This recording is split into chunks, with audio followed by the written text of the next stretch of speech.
క్రీస్తు లేపబడి ఉండని ఎడల మేము చేయు ప్రకటన వ్యర్థమే, ఈ విశ్వాసము వ్యర్థమే. దేవుడు క్రీస్తును లేపినని ఆయనను గురించి మేము సాక్ష్యము చెప్పి ఉన్నాము కదా. మృతులు లేపబడిన ఎడల దేవుడు ఆయనను లేపలేదు కనుక మేమును దేవుని విషయమై అబద్ధ సాక్ష్యములుగా అగపడుచున్నాము. మృతులు లేపబడిన ఎడల క్రీస్తు లేపబడలేదు. క్రీస్తు లేపబడని ఎడల మీ విశ్వాసము వ్యర్థమే, మీరింకను మీ పాపములోనే ఉన్నారు. అంతేకాదు, క్రీస్తునందు నిద్రించిన వారును నశించని ఈ జీవిత కాలం మట్టుకి మనము క్రీస్తునందు నిరీక్షించు వారమైన ఎడల మనుషులందరికంటే దౌర్భాగ్యమై ఉండుము అని రాశారు. విశ్వాసము దేని మీద ఆధారపడింది అంటే పునరుద్ధానము మీద. 2000 సంవత్సరాలు సంఘము స్థాపించబడి 2000 సంవత్సరాలు అయిపోయింది. యేసుకి క్రీస్తు పునరుద్ధానుడయ్యాడు అన్న సంగతిని రూపించడానికి అది చాలు. బ్రతికున్న సంఘం, నిలిచిన సంఘం. చరిత్రలో అనేక మంది సంఘాన్ని మట్టు పెట్టడానికి, ఉనికి లేకుండా చేయడానికి ఎన్నో రకరకాల ప్రయత్నాలు చరిత్రలో చేశారు. కొంతమంది సవాల్ చేశారు. 100 సంవత్సరాల కంటే సంఘం ఉండదన్నారు. 100 సంవత్సరాల కంటే బైబిల్ ఉండదని చెప్పారు. సవాలు చేసి బంగారు కాసిన వాళ్ళు లేరు, కానీ బైబిల్ ఉంది, సంఘము కూడా ఉంది. దేవునికి స్తోత్రం. ఒక ఆయన ఫ్రాంక్ మోరిస్ అనే ఆయన న్యాయవాదిగా చదువుకుంటూ 18 సంవత్సరాలు యేసుక్రీస్తు పునరుద్ధానములో సత్యము లేదని రుజువు చేయడానికి ఎంతో ప్రయాసపడ్డాడు. ఎన్నో రకరకాలైన పరిశోధనలు చేశాడు. యెరూషలేము 30 సార్లు వెళ్ళాడు. యేసు ప్రభు సమాధి ఉన్న స్థలం చుట్టూ అనేక సార్లు తిరిగాడు. ఎందుకు తిరిగాడు అంటే యేసుక్రీస్తు పునరుద్ధానుడు కాలేదు అని రుజువు చేయడానికి. ఏమైందో తెలుసా? 18 సంవత్సరాలు స్టడీ అయిపోయిన తర్వాత యేసు ప్రభు వారిని తన సంరక్షకుడిగా అంగీకరించి ఒక చక్కటి ఉద్గ్రంథాన్ని రాశారు. ఈ రాయిని ఎవరు దొరికించారు, ఈ రాయిని ఎవరు దొరికించారు అన్న ఒక ఉద్గ్రంథాన్ని క్రైస్తవ విశ్వాస పునాదిగా అతడు రాయడం మనం చరిత్రలో చూస్తూ ఉంటాం. అలాగా రకరకాలైన మనుషులు యేసుక్రీస్తు పునరుద్ధానాన్ని వ్యతిరేకించడానికి ప్రయత్నం చేశారు.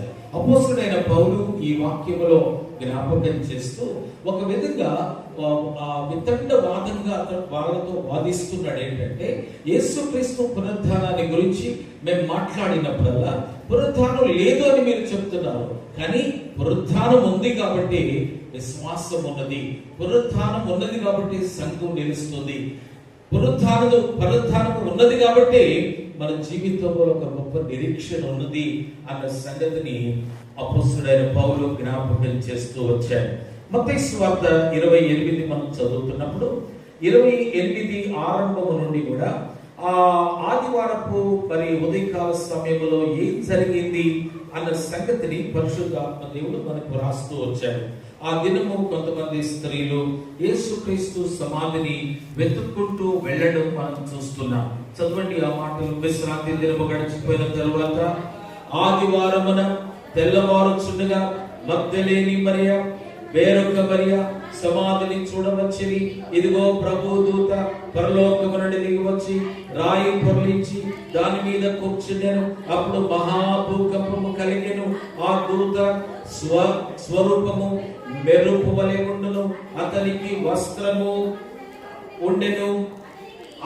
అతనికి భయపడుట వలన కావలి వారు వణికి చచ్చిన వారే వలె ఉండి, దూత ఆ స్త్రీలను చూచి మీరు భయపడకుడి, సిలువ వేయబడిన యేసు మీరు వెతుకుచున్నారు, నాకు తెలియదు, ఆయన ఇక్కడ లేడు, తాను చెప్పినట్టు లేచి ఉన్నాడు, రండి ప్రభు పట్టుకునే స్థలము చూచి త్వరగా వెళ్ళి ఆయన మృతుల్లో నుండి లేచి ఉన్నాడని ఆయన శిష్యులకు తెలియచేయండి. ఇదిగో చదవండి.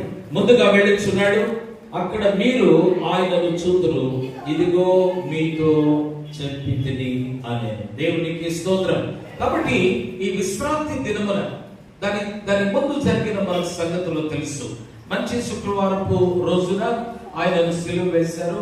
ఆయన 7వ మాట, చివరి మాట చెప్పిన తర్వాత, తండ్రి నా ఆత్మను నీ చేతికి అప్పగించుచున్నాను అని చెప్పిన తర్వాత, రాను వారిలో ఒకడు వెళ్ళి ఆయన ప్రక్కన పొడవుగా ఆయన ప్రక్కన నుండి ఏమొచ్చినాయి, నీళ్లు రక్తం కారుతున్నప్పుడు ఈయన చనిపోయాడు అని నిర్ధారణ చేసుకున్నారు. నిర్ధారణ చేసుకుని ఎవరి దారిన వాళ్ళు వెళ్ళిపోయారు. బైబిల్లో ఉన్న మాటలు ఏంటంటే, వాళ్ళు ఎలా వెళ్ళారు అంటే, వాళ్ళు రొమ్ము కొట్టుకుంటూ ఏడుస్తూ దుఃఖముతో బాధతో, అయ్యో యేసుక్రీస్తు ప్రభుల వారు చనిపోయారు అన్న బాధతో వాళ్ళు ఆ స్థలము నుండి వెళ్ళిపోయారు. యేసు ఒక్కడే మిగిలాడు. అక్కడ యేసు సిలువలో వేలాడుతూ మరి చనిపోయిన రీతిలో మనం ఉంటున్న సమయంలో అక్కడ మరి యేసుక్రీస్తుకు రహస్యంగా శిష్యుడుగా ఉంటున్న అరిమతాయి యోసేపు అనేవాడు యేసును చూచి యేసు శవమును కోరుకున్నాడు. అతడు తెగించి అధికారుల దగ్గరికి వెళ్ళి, యూదా మత ప్రవిష్టుల దగ్గరికి వెళ్ళి, రోమా రాజుల వారి దగ్గరికి వెళ్ళి, యేసు ప్రభు యొక్క బాడీని అనగా శవాన్ని నాకు ఇవ్వండి అని అతడు తీసుకుని తన కొరకు తాను తొలిపించుకున్న రాతి సమాధిలో యేసు క్రీస్తును సమాధి చేయడం మనము చూస్తున్నాం. అయితే సమాధి చేసిన తర్వాత వాళ్ళు దానికి పెద్ద రాయిని పొరలించి వెళ్ళిపోయారు. కానీ అక్కడ ఉంటున్న కొంతమంది అధికారులకు ఒకటి జ్ఞాపకం వచ్చింది. 27వ అధ్యాయము 63వ వచనంలో ఈ మాట ఉంది, అయ్యా ఆ వంచకుడు సజీవుడై ఉండినప్పుడు 3 దినములైన తర్వాత నేను లేచెదనని చెప్పినది మాకు జ్ఞాపకం ఉన్నది.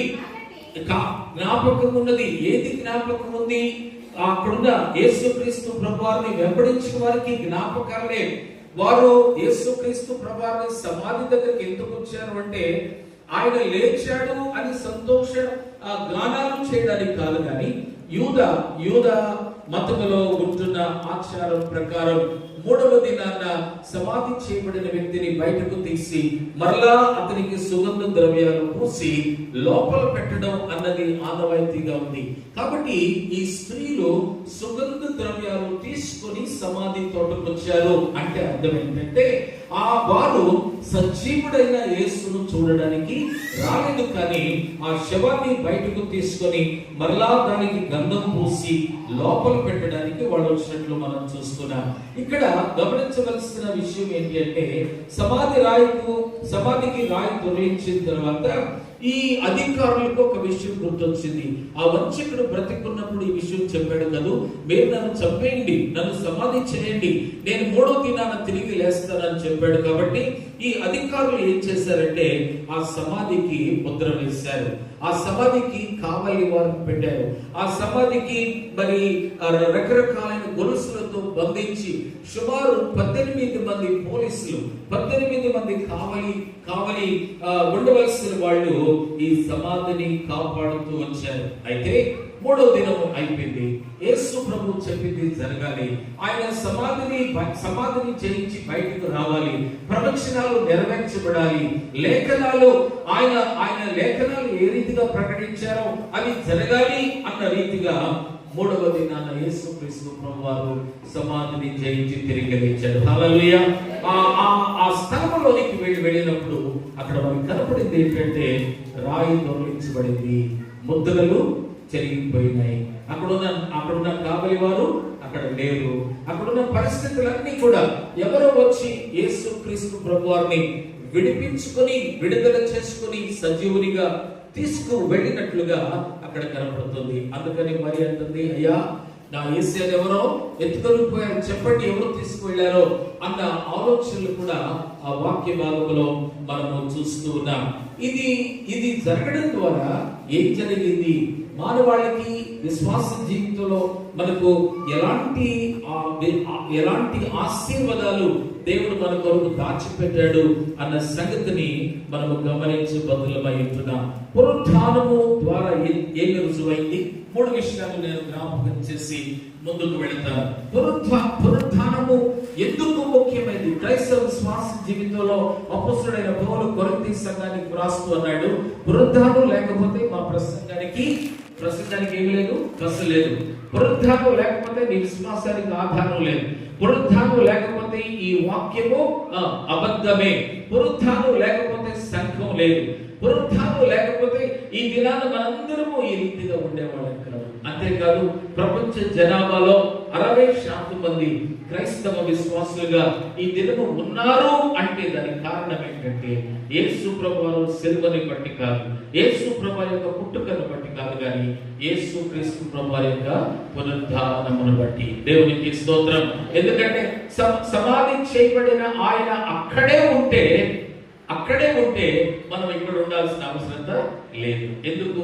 ఆయన అక్కడే ఉంటే లాభం ఏంటి కదా. కాబట్టి యేసుక్రీస్తు ప్రభువారు సమాధిలో ఉండడానికి వచ్చిన దేవుడు కాదు.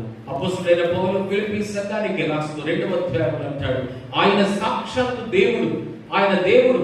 ఆ దేవుడుగా ఉండడం విడిచిపెట్ట కూడా భాగ్యమని ఎంచుకొనక తనను తాను తగ్గించుకొని మనుష్య రూపములో తనను తాను వ్యక్తిగా చేసుకొని సిలువ మరణము పొందినంతగా ఆయన తగ్గించుకున్నాడు. కాబట్టి సమాధిలో ఉన్నవాడు దేవుడు. నమ్మితే దేవుడికి స్తోత్రం చెప్పండి. కాబట్టి దేవుణ్ణి సమాధి ఆపగలదా? ఆపలేదు. మనుషులు అనుకున్నారు ఈయన్ని చంపేస్తే చాలు, ఇంకా మనకి పీడ విరగడైపోతుంది అనుకున్నారు. కానీ లోపల ఉన్నవాడు దేవుడు, సర్వంతర్యామి, సర్వ సృష్టికర్త అయిన దేవుడు, ఆది సంభూతుడైన వాడు, సృష్టికి ఆధారమైన వాడు, మానవ ఉనికికి ఆధారమైన వాడు సమాధిలో ఉన్నాడు. వాళ్ళు అనుకున్నారు మేము కావలి పెడితే సరిపోతుంది, ముద్ర వేస్తే సరిపోతుంది, నిద్రలు తీస్తే సరిపోతుంది అనుకున్నారు. కానీ ఆయన వాటన్నిటినీ జయించి తిరిగి లేచిన దేవుడుగా మనకు కనపడతాడు. కాబట్టి పునరుత్థానము ఏమి రుజువు చేస్తుంది అంటే, నంబర్ 1, ఒకటి, యేసు క్రీస్తు దేవుడు అని నమ్మడానికి ఖాళీ సమాధి ఆధారం. హల్లెలూయా. ఖాళీ సమాధి నాకు ఒక ఆధారం ఇచ్చింది ఏంటంటే, లోపల ఉన్నవాడు మనిషి కాదు, ఆయన దేవుడు. 2 టన్నుల రాయి అది. ఎన్ని టన్నులు? సుమారు ఆయన సమాధి మీద దొరికించిన రాయి బరువు 2 టన్నుల బరువు ఉంటుంది. బరువులు ఎత్తే వాళ్ళకి 2 టన్నులు అంటే ఏంటో తెలుసు కదా. మనకి తెలుసు మనుషులు ఎత్తగలరా? ఒక 10 మంది అయినా కానీ 2 టన్నుల రాయిని దొరికించలేరు. యేసుక్రీస్తు ప్రభువు లోపల ఉండగా, యేసుక్రీస్తు ప్రభువు యొక్క శక్తి లోపల ఉండగా, ఆయనను పంపించిన దేవుని యొక్క శక్తి అక్కడ ఉండగా, ఆ రాయి యేసును లోపల ఉంచలేకపోయింది. దీనిని బట్టి యేసు దేవుడని మనకు రుజువు అవుతుంది. ఆయన దైవ మానవుడు కదూ. దైవ మానవుడు. మానవునికి దేవునికి మధ్యవర్తిగా ఆయన ఈ లోకానికి వచ్చినవాడు. మనిషి పరిమితం గలవాడు, కానీ దేవుడు అపరిమితమైన శక్తి గలవాడు. బైబిల్లో ఉన్న మాటలు God is God of impossibilities అని ఉంది. అంటే దేవునికి అసాధ్యమైంది ఏది లేదు. మానవునికి అసాధ్యమైంది దేవునికి సాధ్యమైనది అన్న సంగతిని పునరుత్థానము రుజువు చేస్తుంది. రెండవ మర్మము ఏమి అనగా, పునరుత్థానము దేన్ని రుజువు చేస్తుంది? పునరుత్థానము ఆయన అనగా యేసుక్రీస్తు ప్రభుల వారు పాపరహితుడు అని రుజువు చేస్తుంది. పాపములో ఉన్నవాడు సమాధిని జయించలేడు. పునీతుడు పరిశుద్ధుడు అయితేనే ఆ కార్యం జరుగుతుంది. కాబట్టి రెండవ రుజువు ఏంటి అంటే, ఆయన పాపము లేనివాడు. పిలాతు యేసుక్రీస్తును చూచి ఆ మంచి శుక్రవారపు రోజు ఏమన్నాడు? ఈయనలో ఏ దోషము నాకు కనిపించట్లేదు అన్నాడు. వాళ్ళ భార్య ఏం చెప్పింది?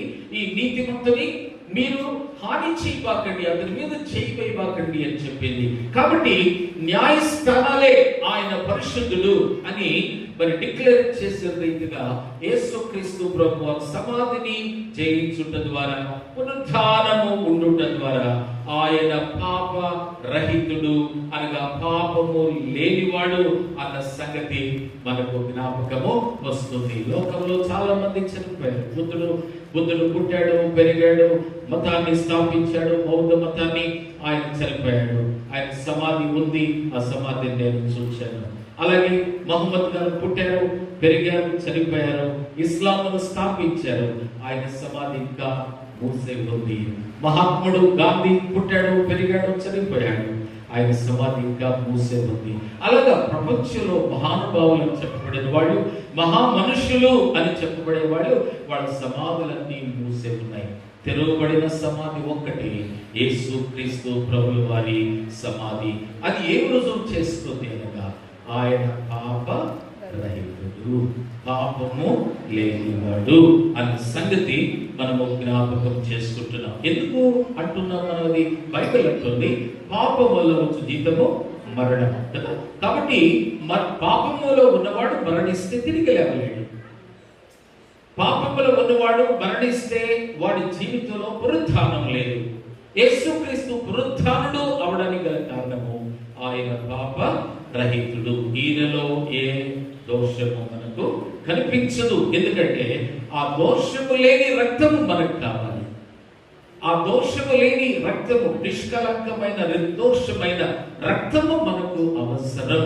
కాబట్టి ఆయనలో పాపము లేదు అని మనం అర్థం చేసుకుంటున్నాం. యేసుక్రీస్తు ప్రభువారు ఈ లోకములకు వచ్చినప్పుడు బాప్తిస్మం ఇచ్చే యోహాను యేసుక్రీస్తును చూచి ఆయన యోర్దాను నది బాప్తిస్మం తీసుకోవడానికి వస్తున్నప్పుడు అతడు ఆయన వైపు వేలు చూపించి అన్నాడు, చూడండి ఇదిగో లోక పాపమును మోసుకొని పోయే దేవుని గొర్రెపిల్ల. ఆ కాలంలో సంవత్సరానికి ఒకసారి జరిగే పస్కా పండుగ రోజు కొన్ని వేల పశువులు బలి చేస్తూ ఉండేవాడు. యెరూషలేము మందిరంలో ఆ బలి నుండి వచ్చిన రక్తము కెద్రోను వాగు ద్వారా ప్రవహిస్తూ ఉండేది అని చరిత్రకారులు జ్ఞాపకం చేస్తున్నారు.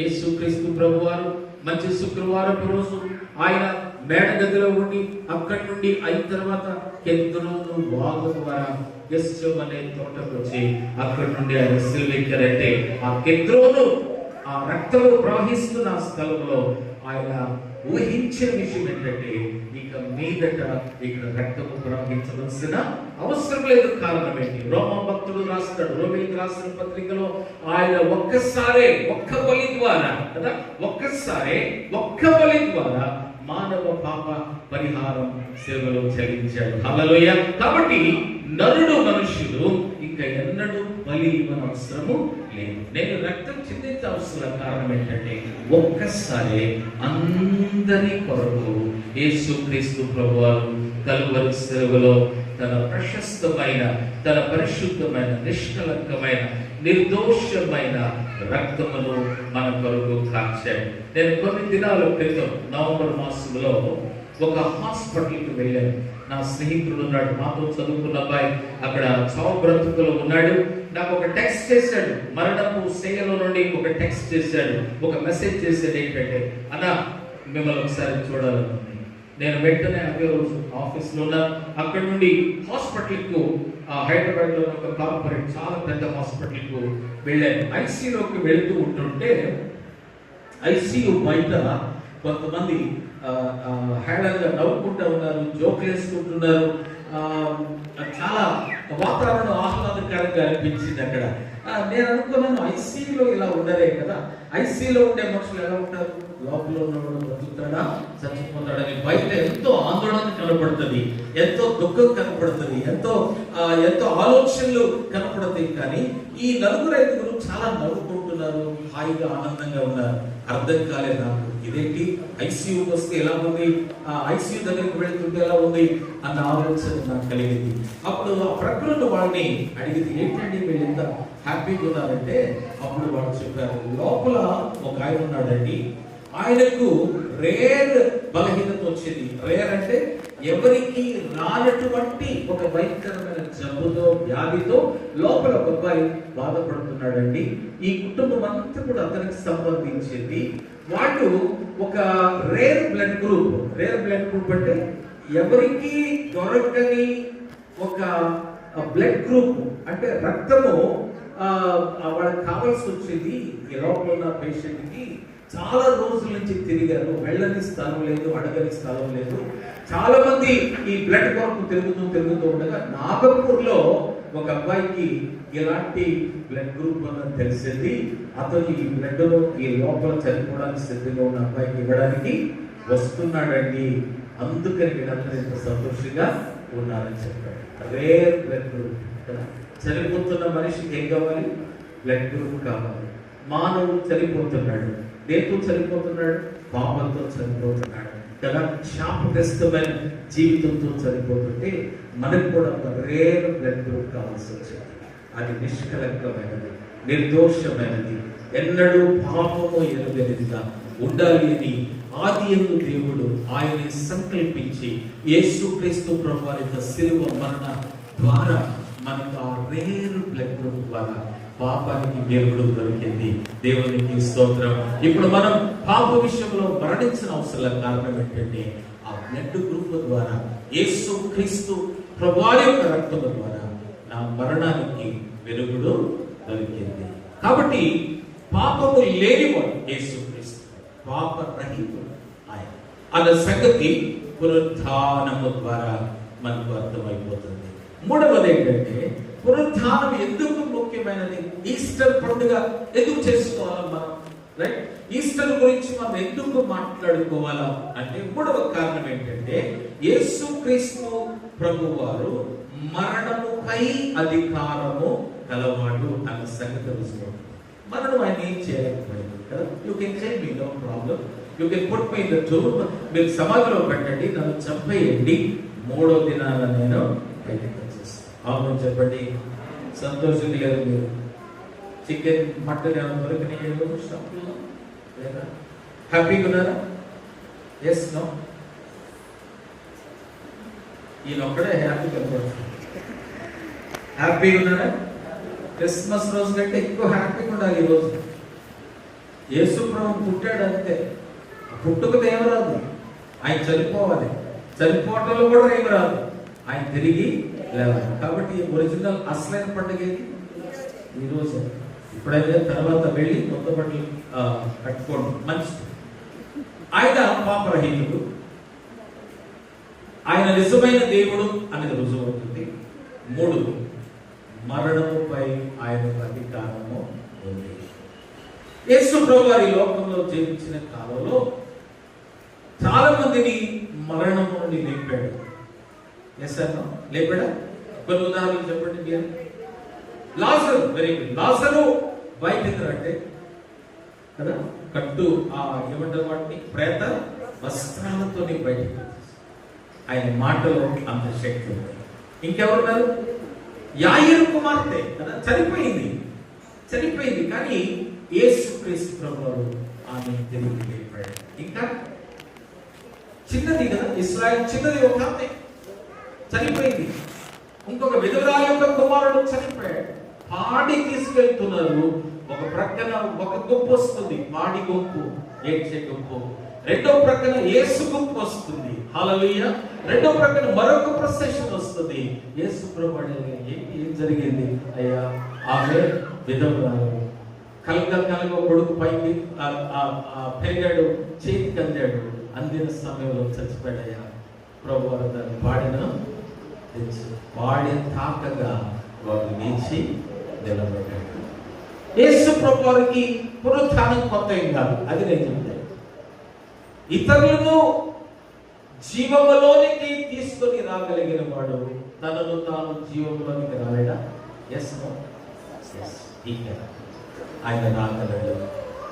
కాబట్టి మరణము ఆయనను జయించలేకపోయింది. అందుకని మన పాడతాం, మరణము గెలిచిన ఆయన గెలిచారు. యేసుక్రీస్తు పునరుత్థానమునకు ముందు తిరిగి లేచిన వారందరూ మళ్ళీ చచ్చిపోయింటారు. అవునా కదా? లాజరు మళ్ళీ చనిపోయింటాడు. ఆయన లేపిన ప్రతి ఒక్కరు చనిపోయింటారు. సో పునరుత్థానానికి పునర్జీవానికి మధ్య తేడా. పునర్జీవము అంటే పుట్టిన వాడు మరలా చనిపోతాడు, చనిపోయిన వాడు మరలా పునరపి మరణం పునరపి జీవం. పుట్టడం చావడం, పుట్టడం చావడం జరుగుతుంది. అది పునర్జీవం. పునరుత్థానము అంటే ఏంటంటే ఒక్కసారి తిరిగి లేచిన వాడు ఇంకెన్నడూ చావడు. హల్లెలూయా. క్రైస్తవ విశ్వాస జీవితంలో అది యేసుక్రీస్తు ప్రభువు ద్వారా జరిగింది. బైబిల్లో ఉన్న మాటలు ఏంటి? పునరుత్థానుడైన తర్వాత 40 దినములు ఆయన అనేక మందికి కనిపించిన తర్వాత తండ్రి కుడి పార్శ్వమున కూర్చుని సజీవుడుగా ఆయన లేవబడ్డాడు. ఆకాశమున పరలోకానికి ఎత్తబడ్డాడు. ఎత్తబడుచున్న సమయంలో శిష్యులు కొంతమంది అడిగారు, ప్రభువా, మీరు మమ్మల్ని విడిచిపెట్టి వెళ్ళిపోతున్నారు, మమ్మల్ని ఇలా అనాథలుగా చేస్తే ఎలాగంటే? ప్రభు అన్నాడు, మీ కొరకు ఒక ఆదరణకర్తను పంపిస్తాను, అంతేకాదు నేను ఎలాగ వెళుతున్నాను మళ్ళీ అలాగూ వస్తాను అని చెప్పిన దేవుడు. మీ స్థలము సిద్ధపరచ వెళ్ళిపోతాను. You need a place to stay, right? మీరు ఉండడానికి ఒక స్థలం కావాలి కాబట్టి నేను వెళుతున్నానని ప్రభుల వారు సజీవుడైన తర్వాత, పునరుద్ధానుడైన తర్వాత ఆయన జ్ఞాపకం చేశాడు.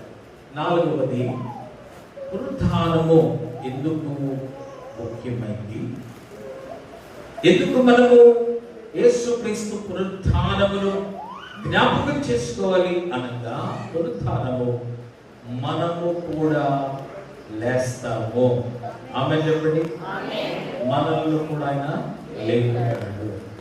మన జీవితంలో కూడా ఒక పునరుద్ధానము ఉన్నది అన్న సంగతిని ఆయన మనకు జ్ఞాపకము చేస్తూ ఉన్నాడు. అందుకని అపోస్తలుడైన పౌలు ఆ వాదన అక్కడ రాస్తాడు. 1 కొరింథీ 15లో మనం చదువుకున్న వాక్యము అక్కడ రాస్తాడు. ఎందుకు రూఢిగా చెప్తున్నామంటే, ఆయన లేచాడు కాబట్టి మేము లేస్తాం, ఆయన జీవిస్తున్నాడు కాబట్టి మేము జీవిస్తాం అన్న సంగతిని అతడు మనకు జ్ఞాపకము చేస్తూ ఉన్నాడు. కాబట్టి ప్రియ దేవుని బిడ్డలారా, ఈ ఉదయకాల సమయం దేవుని సన్నిధిలో కూడుకున్న మనము విశ్వాసులుగా ఈ సత్యములు గ్రహించ అవసరత మన జీవితాల్లో ఎంతైనా ఉన్నది. ఒకసారి పూణే అనే పట్టణంలో, మహారాష్ట్రలో పూణే పట్టణంలో ఒక ఆయన ఉన్నాడు. ఆయన పేరు రజనీష్. ఏం పేరు? రజనీష్. దానికి ముందు ఆయనకి భగవాన్ రజనీష్ అని పెట్టారు. నేను కూడా ఆయన్ని కలుసుకున్న మహేష్ యోగి అని ఆయన్ని కలుసుకున్న చాలా సంవత్సరాల క్రితం. ఎనివే, ఈ భగవాన్ రజనీష్ అనే ఆయన ఒక యోగాని పెట్టాడు, ఒక మెడిటేషన్. ఆయన భక్తులందరూ ఆయన్ని దేవుని చేశారు. ఆయన అమెరికాలో కూడా చాలా మంది ధనవంతులు, సినిమా యాక్టర్లు, రాజకీయ నాయకులు అమెరికాలో వాళ్ళు కూడా భగవాన్ రజనీష్ కి భక్తులుగా ఉంటూ ఉండేవాడు. ఇతడు ఒక దినాన చనిపోయాడు. చనిపోక ముందు చెప్పాడు, నేను చనిపోయిన తర్వాత కూడా మీరు 3-4 రోజులు నా చుట్టూ భజన చేయండి, మళ్ళీ నేను తిరిగి వస్తాను. చనిపోయాడు. చనిపోయిన తర్వాత మరి వాస్తవానికి అతన్ని తగలబెట్టేయాలి. కానీ శిష్యులందరూ విన్నారు. ఏమని? మీరు నన్ను ఏమంటారు, శ్మశాన వాకిటికి తీసుకెళ్ళబాకండి, నన్ను తగలబెట్టబాకండి, నా చుట్టూ మీరు భజన చేయండి, నేను మరలా తిరిగి వేస్తాను. సో మధ్యలో పెట్టారు. 1 రోజు అయింది భజన, 2వ రోజు అయింది, 3వ రోజు అయింది, 4వ రోజు అయింది. ఇంకా శ్రమలోంచి ఏమొస్తుంది? వాసన, కుళ్ళు, పురుగులు. దాన్ని ఐసో గీసో మొత్తం మీద అంతా వేసి ఇంకొక 2 రోజులు పెంచారు. 5 రోజులు, 6 రోజులు. ఇంకెలా వల్ల కాదని పోలీసులు వచ్చి జనాలు తరిమి వేసి అక్కడున్న బాడీని ఏం చేశారు? దహనకాండ జరిగించారు. యేసు ప్రభువారు కూడా చెప్పాడు, నేను లేస్తాను. యేసు ప్రభువారు కూడా నేను 3వ దినాన లేస్తానని చెప్పాడు. ఆయన చెప్పిన రీతిగా తిరిగి లేచాడు. ఇది చారిత్రక సంచలనం, చారిత్రక సత్యం. అందుకని ఈ దినాన ప్రపంచంలో కోట్ల మంది ప్రజలు యేసుక్రీస్తు ప్రభువారి యొక్క ఉపాసకులుగా, భక్తులుగా, యేసును వెంబడిస్తున్న వారిగా ఉండడానికి గల కారణం ఏంటంటే ఈ అక్షర సత్యం. ఇప్పుడు కొన్ని విషయాల దగ్గరికి వస్తాం. మనం ఏం చూస్తున్నాం? సిలువలో లేడు ఆయన. ఎక్కడ లేడు? సిలువలో ఉన్నాడా? లేడు. ఏమయ్యాడు? సిలువలో ఎక్కడ? సిలువలో ఎవరు తీసుకున్నారని చెప్పాము? అరిమత్తా యోసేపు తీసుకొని వెళ్ళి ఆయనను తన కొరకు తొలిపించుకున్న రాతి సమాధిలో పెట్టాడు, మూసేశారు. గవర్నమెంట్ ఇన్వాల్వ్ అయింది, రోమా సామ్రాజ్యం వచ్చింది, ముద్ర వేశారు, కావలి ఇచ్చారు, అక్కడితో స్టోరీ అయిపోయింది. రైట్? కాబట్టి సిలువ మీద లేడు. రెండవది, ఆయన ఎక్కడ లేడు అంటే సమాధిలో కూడా లేడు. ఆమె చెప్పండి. సరే, సిలువలో లేడు, ఎక్కడ లేడు? సమాధిలో కూడా లేడు. ఇప్పుడు వచ్చే ప్రశ్న, మరి ఎక్కడ ఉన్నాడు? Where is he? He is not on the cross, he is not in the tomb, but where is he? ఆయన ఎక్కడ ఉన్నాడు?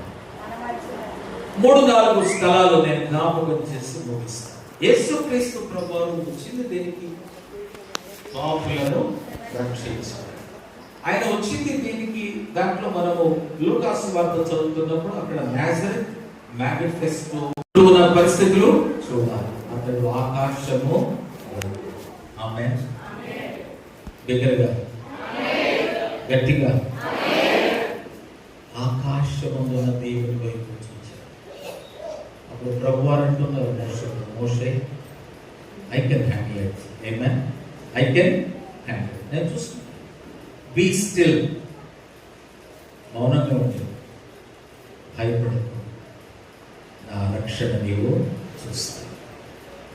ఎర్ర సముద్రాన్ని పాయలుగా చేసేస్తావు, ఆరిన నేలను ప్రజలు. ట్రబుల్సమ్ హార్ట్స్, కలవరము కలిగిన హృదయాలకు నిబ్బరము కలిగించడానికి యేసు సిలువలో లేడు, సమాధిలో లేడు, వారితో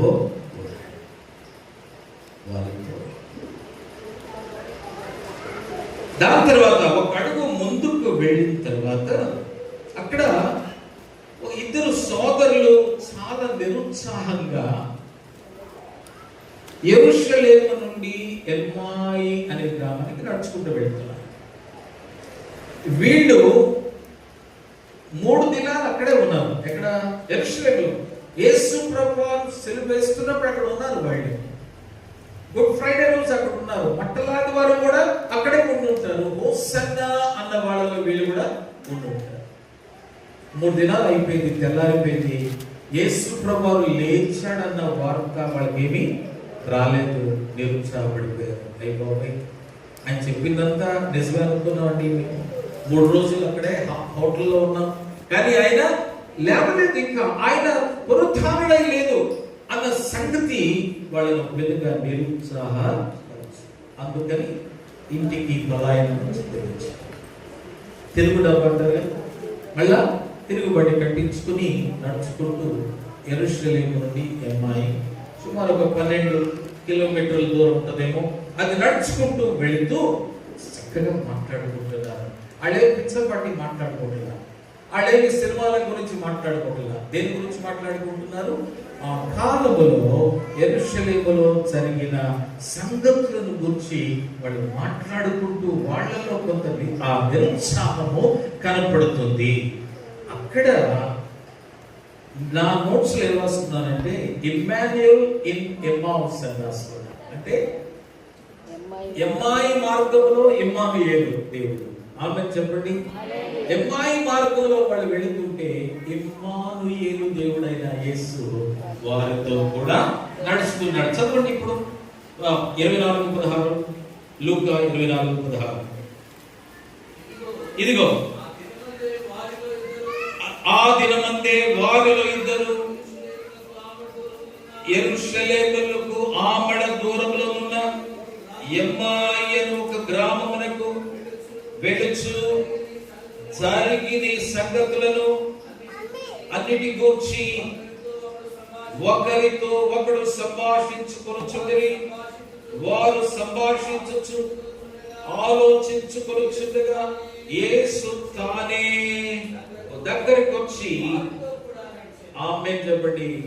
సో కలవరపడేవారు దాటుకుంటూ యేసుక్రీస్తు నిస్సహాయ స్థితిలో నిరుత్సాహముతో ఉన్న వారి మధ్యలో నడవడానికి తిరిగి లేచాడు. ఆమేన్.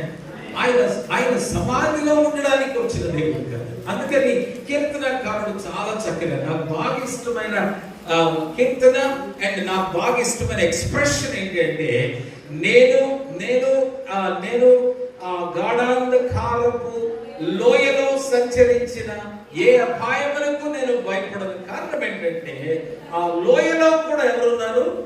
ఆమేన్ చెప్పండి, హల్లెలూయా.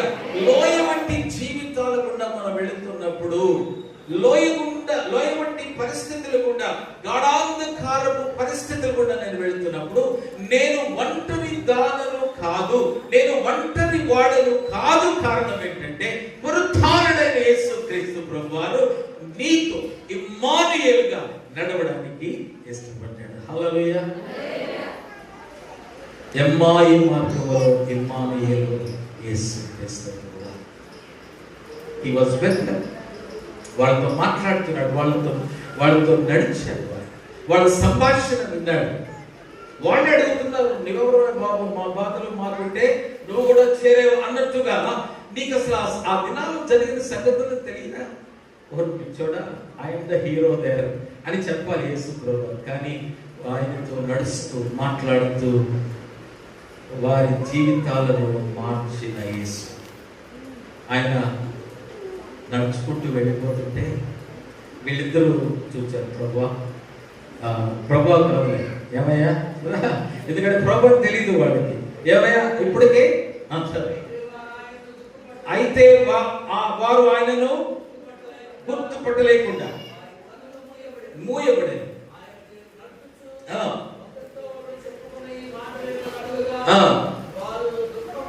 వారు ఏం ముఖాలు? ముందు ముఖాలు ఏంటి? కలవర ముఖాలు. ఇవి అయ్యో, we didn't see Jesus. దుఃఖం మానవ జీవితంలో ఐహిక విచారం ఉంది చూడండి. ఐహిక అంటే ఇహలోక సంబంధమైన దుఃఖం. అది ట్రూత్ని చూడనివ్వదు, సత్యమును చూడనివ్వదు. ఎందుకు? యుగ సంబంధమైన దేవత వారి మనోనేత్రాలకు ఏం కలిగించింది? దృఢితనాన్ని కలిగించింది. కాబట్టి ఉన్నది ఉన్నట్టు వాళ్ళు చూడలేరు. ఈ అమ్మాయి వెళుతున్న మార్గంలో ఇమ్మాన్యుయేల్ అయిన దేవుడు వారితో ఉన్నప్పుడు వాళ్ళు దుఃఖముఖులు అయిపోయారు. అంటే ఎవరైనా చచ్చిపోతే 3 రోజుల తర్వాత మనం వెళ్ళి పలకరించినా కానీ వాళ్ళ కన్నులు ఏముంటది? దుఃఖం ఉంటుంది కదా. 3 రోజులు, వారం రోజులు అయిపోయిన తర్వాత కూడా వాళ్ళ ముఖంలో దుఃఖం ఉంటుంది. ఒక విధంగా 3 దినాలు అయిపోయింది యేసు ప్రభువు చనిపోయి, ఆ దుఃఖం ఇంకా అలాగే వాళ్ళ ముఖంలో ఉంది. తర్వాత చదువు.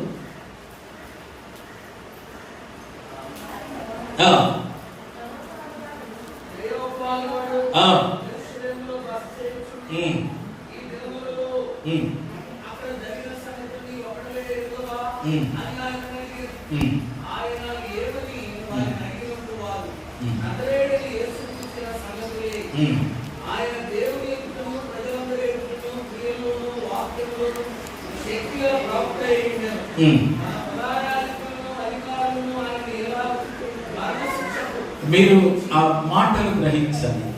నేను చెప్పాను కదా, వీళ్ళేదో పిచ్చపడి మాట్లాడుకుంటున్నారు, వీళ్ళేదో ఎవరినో విమర్శిస్తూ మాట్లాడుకోవడం కదా. ఇద్దరు కలిస్తే సాధారణంగా ఒక 3వ వ్యక్తి జీవితాన్ని నాశనం చేస్తాం. వీళ్ళు అలాగా కాదు. అక్కడ జరిగిన సంగతులు ఒక విధంగా వేదాంత ధోరణిలో మాట్లాడుతున్నారు వీళ్ళు. నజరేయుడైన యేసు జీవితంలో ఆయన ఏం మాట్లాడాడో, ఏం చెప్పాడో, ఎంతో శ్రేష్టమైన మాటలు వారు మాట్లాడుకుంటూ వెళ్ళారు. అయితే ఆయన సిలువ వేశారండి అన్నట్టుగా ఆయనతోనే చెప్తున్నారు. చదువు.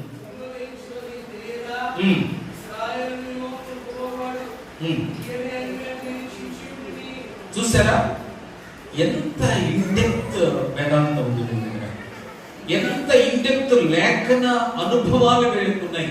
ఇశ్రాయేలు విమోచకుడు ఈయనే అని మేము ఎంతో ఆశపడ్డామండి.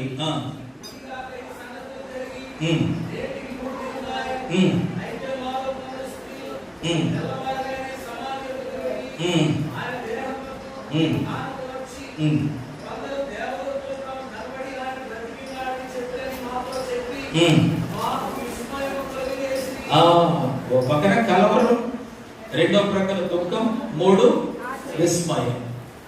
మాతో కూడా వారు సమాధానం ఉమ్, వీళ్ళు చెప్పినట్టు చదవలేదు కానీ ఉమ్, ఆయన చూడలేదని ఉమ్, ఆయనతో చెప్పి అందుకైనా వివేకులారా, ఉమ్. ప్రభువు చెప్పిన మాటలన్నిటినీ నమ్మని మగవారులారా, క్రీస్తు ఇలాగ శ్రమపడి తన మహిమలో ప్రవేశిస్తారని కదా అని వారితో చెప్పి మోషేయు సమస్త ప్రవక్తలు మొదలుకొని లేఖనములన్నిటిలో తనూర్చిన వృత్తములు భావము వారికి తెలియజేశారు.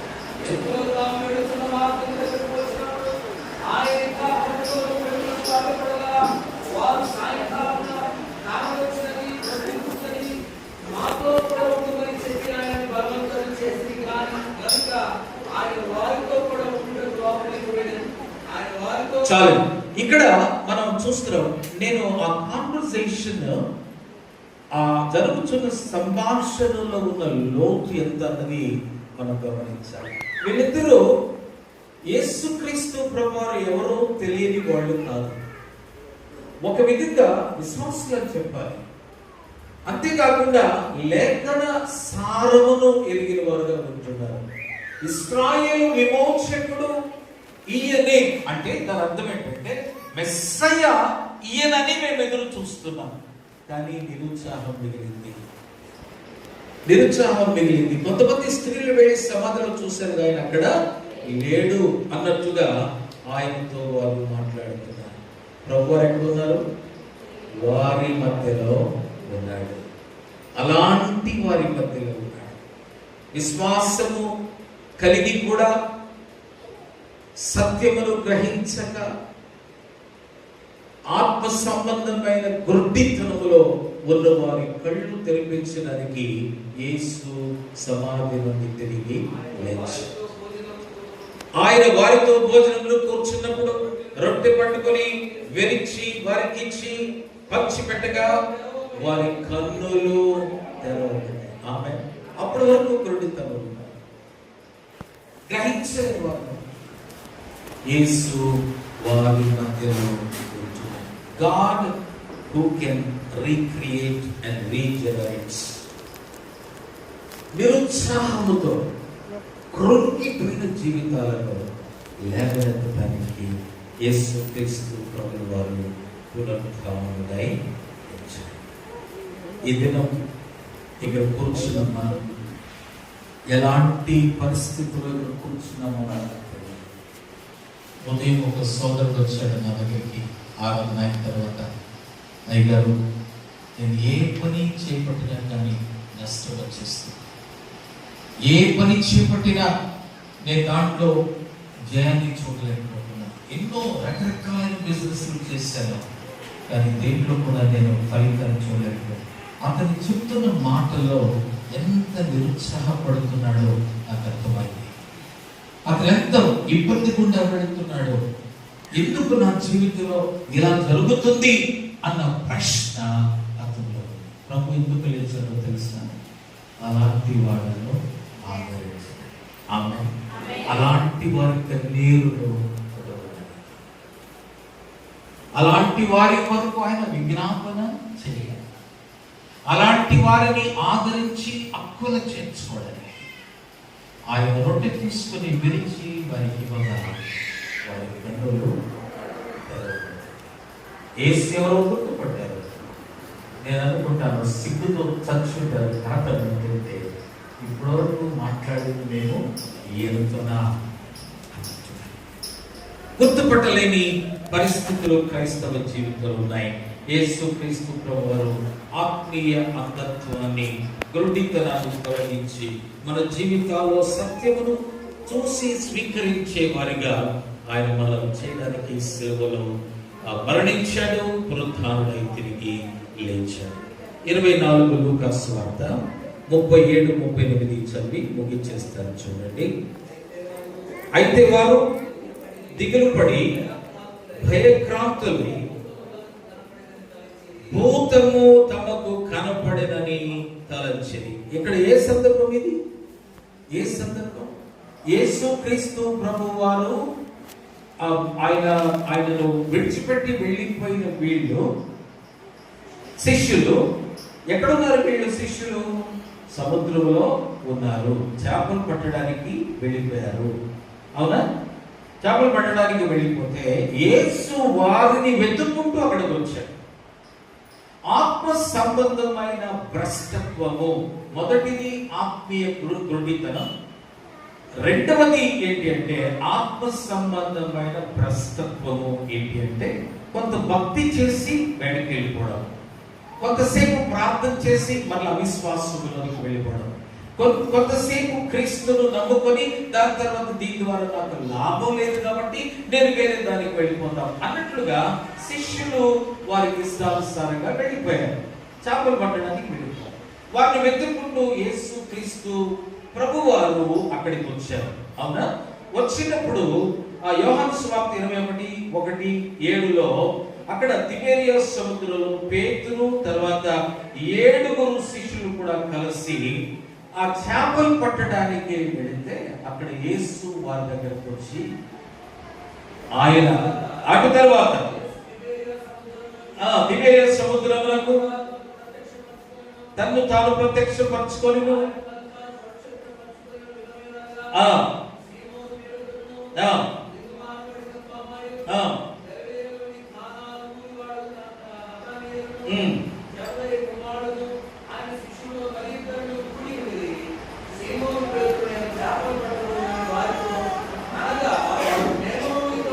మేము కూడా మీతో వచ్చేస్తాం. ఎందుకంటే యేసు ప్రభువారు పునరుత్థానమును ఇంకా వాళ్ళు తెలుసుకోలేదు కాబట్టి మేము కూడా మీతో వచ్చేస్తాం. మళ్ళా ఎక్కిరి గాని రాత్రి ఏమీ పట్టలేదు.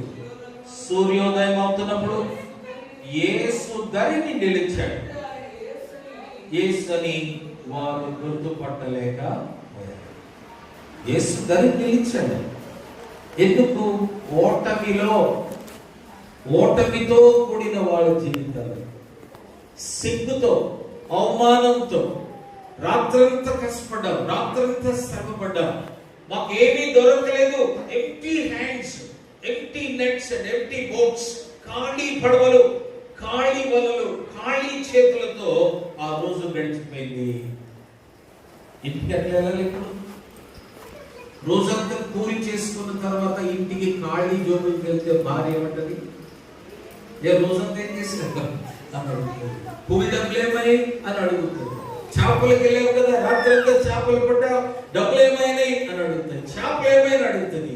పేతురు ఏం చెప్పాలి? అమ్మా రాత్రంతా శ్రమపడ్డా కానీ లాభం లేకపోతే, యేసు లేకపోతే లాభం లేదు. నమ్మవారు తెలుసుకోవద్దని చెప్పారు. ప్రభు వారు చెప్పారు, నాకు వేరుగా ఉండి మీరేమీ చేయలేరు.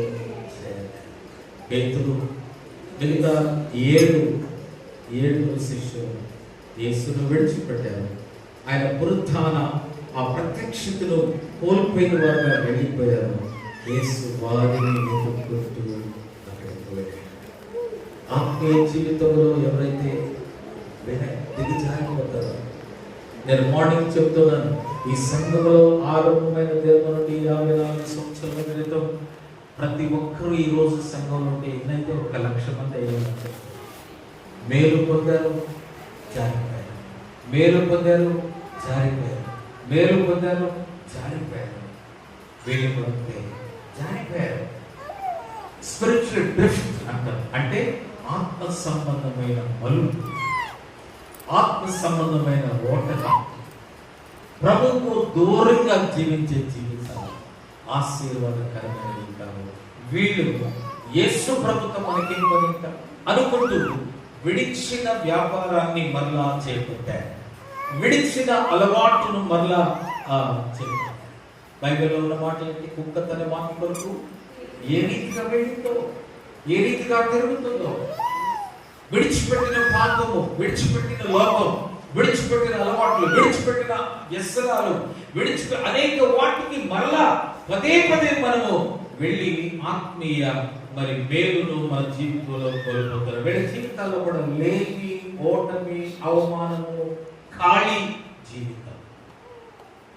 ప్రభు పేతురు తిరగడానికి ప్రభు రాత్రంతా శ్రమపడ్డారు, ఏమీ లేదు.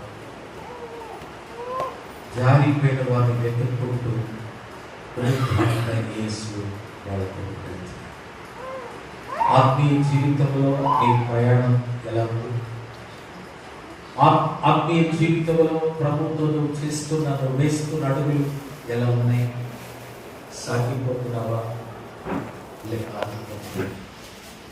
ఆత్మీయంగా డ్రిఫ్ట్ అవుతున్నావా, తొలగిపోతున్నావా అనేక సార్లు. Sometimes you don't realize. చాలాసార్లు మనం నేను ఇంత దూరం వచ్చేసానా అన్న సంగతి మనకు తెలియదు. యూదా ఇస్కరియోతు 3.5 సంవత్సరాలు ప్రభుతో ఉన్నాడు. వారితో తిన్నాడు, నడిచాడు, మాట్లాడాడు, యేసు చేసిన అద్భుతాల్లో భాగంగా ఉన్నాడు.